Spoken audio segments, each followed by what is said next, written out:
we had some extra. Oh, thank you. This is so kind of you. Yes, thank you, son. You know, there's a specific kind of hunger that doesn't just live in your stomach, it settles in your bones. A hollow ache that reminds you with every step that you are invisible to the rest of the world, and that was the exact feeling Elijah Eli Vance woke up with every single morning in Oak Haven, Alabama. Eli was 12 years old, skinny as a rail fence, with eyes that had seen way too much for a boy who should have been worrying about baseball cards and homework, but instead he was worrying about whether the half-gallon of milk in the fridge would last until Friday or if the electricity meter was going to stop spinning. He lived in a shotgun house right off Route 9, the kind of place where the porch sagged like a tired old man, and the paint was peeling off in strips that looked like sunburned skin. But inside, it was spotless, because his Nana Rose said that being poor was a circumstance, but being dirty was a choice, and she didn't make bad choices. Nana Rose was 70, a woman built of iron will and failing joints, her knees so bad that some mornings she couldn't get out of her chair without biting her lip until it bled. But she never complained, not once, because she was raising Eli alone after his mama passed from cancer 3 years ago, a tragedy that took the light out of the house and left them with a mountain of medical bills that they were still trying to climb over. There were no pictures of Ellie's dad, just a silence where a father should have been. So Eli stopped asking a long time ago and focused on the only thing that mattered, keeping Nana smiling and keeping his grades up, because he had a plan, a desperate, quiet plan to get a scholarship, become an engineer, and buy Nana a house where the wind didn't whistle through the cracks in the walls. That Tuesday started like any other, gray and biting cold, an unseasonable frost settling over Alabama that made your breath hang in the air like smoke. Eli walked the 3 miles to school because the bus route had been cut for budget adjustments, which was just fancy talk for we don't care about your neighborhood. And on his way back, his stomach was growling so loud he thought the squirrels could hear it. He stopped by Mr. Miller's diner, not to buy anything, but just to smell the grease and the onions. But Mr. Miller, a man with a gruff voice and a heart the size of a watermelon, saw him lingering by the back door and handed him a styrofoam box. "Mistake order, Eli," Mr. Miller lied, winking one eye. "Double cheeseburger and fries." "Can't sell it now. You take it off my hands so I don't have to throw it out." Eli knew it wasn't a mistake, but he took it with shaking hands, whispering a thank you that felt too small for the gift, and he started walking home, the warmth of that box seeping through his thin windbreaker, making him dizzy with anticipation, because this wasn't just dinner, this was a feast. This was tomorrow's breakfast too.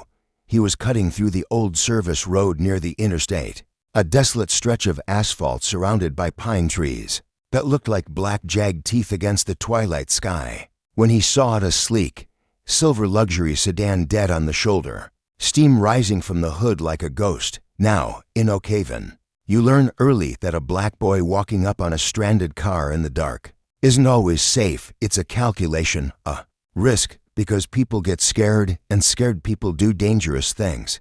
Cars were whizzing by on the main highway, headlights sweeping over the stranded vehicle, but nobody stopped. 3, 4, 5 cars, just red taillights fading into the distance, because nobody wants to get involved.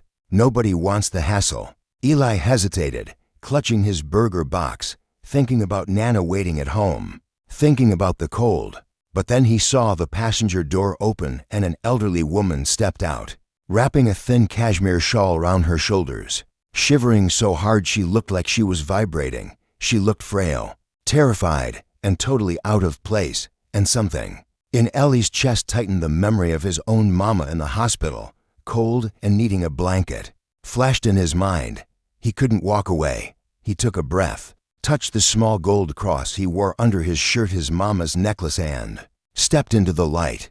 "Excuse me, ma'am," he called out softly, keeping his hands visible. The woman jumped, and the driver's side door flew open, revealing an elderly man, tall, with silver hair and a face that looked like it was carved from granite, but his eyes were wide with panic. "We don't have any cash," the man said, his voice sharp, defensive. Stepping in front of his wife We're just waiting for a tow truck. Eli stopped, keeping his distance. I don't want your money, sir. I just saw your wife shivering. I know the reception is bad out here. The man, Arthur Sterling, blinked, the defensiveness cracking just a fraction because he realized this wasn't a threat. Just a kid in a jacket. That was 2 sizes too small. My phone is dead, Arthur admitted, his voice dropping, sounding defeated. And the car just died. We've been here an hour. My wife, Eleanor. She has poor circulation. The cold it's not good for her. Eli looked at Eleanor, saw her lips turning a pale shade of blue, and he looked down at the styrofoam box. In his hands the burger was still hot. He could feel the heat radiating against his palms. There's a gas station about 2 miles up, Eli said, pointing north. They have a landline. I run track. I can get there in 15 minutes and call for help. 2 miles, Arthur asked. In this dark, I know the way, Eli said, already backing up. You just keep her warm. And before Arthur could argue, before he could offer a reward or ask the boy's name, Eli turned and sprinted into the darkness, his legs pumping, his breath coming in ragged clouds, running not away from something, but towards a solution for 2 strangers who looked at him with fear and then with wonder. He made it to the gas station, gasping for air, begged the clerk to call the state patrol, waited until he heard the sirens heading south, and then he walked the rest of the way home, his stomach empty, his legs burning, but his heart was full. When he got home, Nana Rose was waiting up, worrying her rosary beads. Where have you been, child? She asked, eyeing him. And where's that food Mr. Miller usually saves for you? I gave it away, Nana, Eli said, sitting down at their wobbly kitchen table and drinking a glass of tap water. Couple stranded on the highway. Old folks, they looked like they needed it more. Nana Rose stared at him, silence filling the room, and then she reached out, her gnarled hand covering his. You got your mama's spirit, Elijah. God don't sleep. He sees you. He sees everything. Eli went to bed hungry that night, listening to the wind rattle the window pane, telling himself that hunger was just a feeling, and feelings pass. But doing the right thing stays with you. He didn't know that 3 towns over, in a penthouse suite of the finest hotel in Birmingham, Arthur and Eleanor Sterling were sitting in stunned silence, the empty styrofoam box sitting on a mahogany table like a holy relic. Arthur Sterling wasn't just an old man with a broken car. He was the founder of Sterling Industries, a man worth billions, a man known for being ruthless in the boardroom, but a man who had been hollowed out from the inside ever since his own son, Gabriel, died of an overdose 10 years ago, a son he had tried to buy happiness for, only to fail. He lied, Arthur said quietly, looking out the window at the city lights. That boy lied about eating lunch. He was starving, Eleanor. I saw it in his eyes, and he gave it to us anyway. He ran into the dark for us, Eleanor whispered, wrapping her shawl tighter, just to make sure we were safe, Arthur. We haven't seen that kind of goodness since before Gabriel got sick. Arthur picked up his phone, dialing a number he rarely used this late at night. Get me the private investigator, Arthur said, his voice regaining the steel that built an empire. I want to know who that boy is. I want to know everything. Find him. The next day, Eli was sitting on the front porch trying to fix the latch on the screen door with a bent butter knife when a convoy of 3 black SUVs rolled down their cracked pavement street, looking like spaceships landing on Mars. Neighbors peeked out from behind curtains. Kids stopped playing ball, and Nana Rose came to the door, wiping her hands on her apron, her face pinched with worry because in their neighborhood, black SUVs usually meant the police or the bank, and neither was ever good news. A woman stepped out of the first car-sharp suit, clipboard, looking like she meant business, and walked up the path, followed by Arthur Sterling himself, looking very different, in a bespoke suit than he had, shivering on the roadside. Miles or Elijah Vance? The woman asked. That's me, Eli said, standing up, putting himself between the strangers and Nana Rose. Arthur stepped forward, and for a second, the billionaire looked nervous. You might not recognize me without the panic, he said, a small smile touching his lips, but I believe you saved my wife from freezing last night. Nana Rose gasped. That was you? That was us, Arthur said, looking at the peeling paint, the sagging roof, the sheer poverty that this boy was living in, and then looking at Eli, who stood tall and proud despite it all. May we come in? They sat at the wobbly kitchen table, the billionaire, the assistant, the grandmother, and the boy, and Arthur laid it out. I lost my son a long time ago, Arthur said, his voice thick with emotion. I spent years thinking money was the only way to measure a man's worth. I've been looking for someone who understands that the only thing you truly keep is what you give away. Last night, you gave me a cheeseburger, Elijah, but you really gave me my hope back.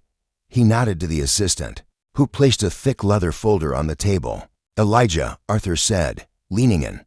Before I tell you what's in there, I have a question. If you had $1 million right now, tax-free, what would you do with it? Eli blinked, looking at the folder, then at Nana Rose's swollen knees, then out the window at the neighborhood where Mrs. Gable was collecting cans, and the playground was just a patch of dirt with broken glass. I'd fix Nana's knees, Eli said without hesitating, get her the surgery she needs. Then I'd pay off this house so nobody can take it, and then I'd fix up the community center down the street. It's been closed for 2 years, and the kids around here have nowhere to go. They need a place to be safe. Arthur looked at Eleanor, who was standing by the door, and she was crying silently. He didn't say a Lamborghini. Arthur whispered. He didn't say a mansion. Open the folder, son, Arthur said. Eli opened it. Inside were legal documents. That is a trust, Arthur explained. It covers full medical care for your grandmother at the best private hospital in the state. Starting today, it covered. The sound of that heavy envelope hitting the linoleum floor was like a gunshot in the tiny living room. Julian blinked, his smirk faltering for a microsecond before hardening into a mask of pure rage. He looked at the cash on the floor, $50,000, dismissed like it was trash, and then he looked at Eli, really looked at him. And for the first time, he didn't see a poor kid. He saw a threat. You stupid little brat, Julian hissed, taking a step forward, looming over Eli. You have no idea what you just did. You think playing noble is going to pay the electric bill? I will bury you. I will have investigators tearing apart every second of your grandmother's life. I'll find a parking ticket from 1980 and use it to destroy her credit. Take the money, sign the paper, or I promise you, by next week, you'll be wishing you froze on that highway. Nana Rose was shaking, her hands gripping the back of her chair so hard her knuckles were white. Elijah, maybe we shouldn't fight them, she whispered, fear trembling in her voice. These are powerful people, baby. That's what Julian wanted. He wanted the fear. He fed on it. He smiled, turning to Nana Rose. Listen to your grandmother, boy. She knows how the world works. The big fish eat the little fish. Always. Eli looked at his grandmother, the woman who scraped pennies together to buy him shoes, the woman who swallowed her pain every day. Then he looked at Julian, a man in a $3,000 suit who felt threatened by a 12-year-old. The world works that way because people like you make it that way, Eli said, his voice steady, surprising even himself. My mama taught me that kindness isn't for sale, and neither is my future. Get out of my house. You're making a catastrophic mistake, Julian growled, reaching into his jacket. I'm calling the police. I'll tell them you tried to extort me. Who do you think they'll believe? Me or the kid from the wrong side of the tracks? He pulled out his phone, his thumb hovering over the screen, watching Ellie's face for the panic to set in. But Eli didn't panic. He just stood there, chin up, counting the seconds. Because what Julian didn't know, what he couldn't possibly know, was that Eli wasn't alone. I wouldn't make that call if I were you, Julian. A voice boomed from the doorway. Julian spun around. Standing there, leaning against the doorframe, was Arthur Sterling. He wasn't supposed to be back from Tokyo until Friday. He looked tired, jet-lagged, and absolutely furious. Behind him stood two large men in suits, private security, and Ms. Clara, holding a recording device that was blinking red. Uncle Arthur, Julian stammered, the color draining from his face instantly. He tried to slide the phone back into his pocket. I was just handling some due diligence. You know how scammers target the elderly. I wanted to make sure. Save it, Arthur said, walking into the room. The air seemed to get colder around him. He didn't look at Julian. He walked straight to the envelope on the floor, picked it up, and tossed it onto the table with a look of utter disgust. I heard everything, Julian. Miss Clara had a live feed running to my phone from the security system we installed yesterday. I heard you threaten this family. I heard you try to bribe a child. I was protecting the family assets. Julian shouted, desperation creeping into his voice. You're giving away $5 million to a nobody. You're grieving Gabriel, and you're not thinking straight. I'm the only one trying to save this company. Arthur turned slowly to face his nephew. You weren't protecting the company. You were protecting your inheritance. You think power is stepping on people to make yourself feel tall. That is why you will never run Sterling Industries. Arthur turned to Ms. Clara. Draft the papers. Julian is removed from the board, effective immediately. His trust is frozen pending an investigation into attempted extortion, and strip him of his company credentials. If he sets foot in the building, have him arrested for trespassing. You can't do this, Julian screamed, veins bulging in his neck. I'm family. Arthur said, his voice dropping to a whisper that shook the room. Is about character, and you have none. This boy has more integrity in his little finger than you have in your entire body. Get out of my sight. The security guards stepped forward. Julian looked at them, then at Arthur, and finally at Eli. The Hayton. His eyes was toxic, but he was powerless. He stormed out, slamming the screen door so hard the glass rattled, jumping into his sports car and peeling away, leaving a silence in the room that felt heavy and sudden. Arthur let out a long breath, his shoulders sagging as the anger drained away, leaving just an old, tired man. He turned to Nana Rose. I am so incredibly sorry you had to go through that, Mrs. Vance. I should have anticipated he would try something.